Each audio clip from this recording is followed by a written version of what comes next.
Johan bagi Johan, Hanif dan juga Ray 20% kredit percuma dan RM200 untuk dimenangi dengan DG Super Reload Social. Okey, apa cerita baik? Apa cerita? Ya, ni cerita Johan.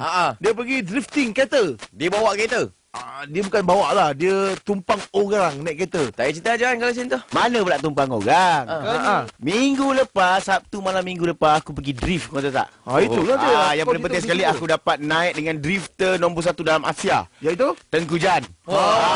Nombor 5 dalam dunia. Ya, so pengalaman yang menarik, sangat best, sangat indah dan sangat susah untuk dilupakan lah. Event tu setiap hari malam minggu. Ya, di event drift dekat Speed City KL. Bukan tahu. Okey, dekat roundabout Bukit Jalil.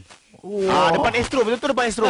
Dekat je sebenarnya. Dekat je. Yang penting sekali kau drift ke tak? Aku drift lah. Drift apa? Aku drift kereta reverse. Dapat tak? Okey. Lagi canggih. Dan untuk maklumat lanjut, anda boleh layari www.facebook.com.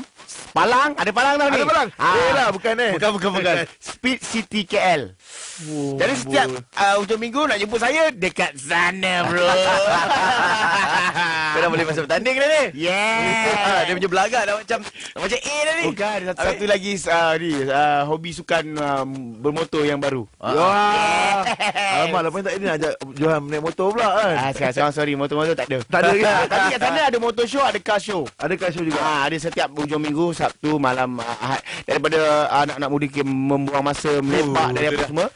Ya, lebih baik kita tengok motor show dan drift show.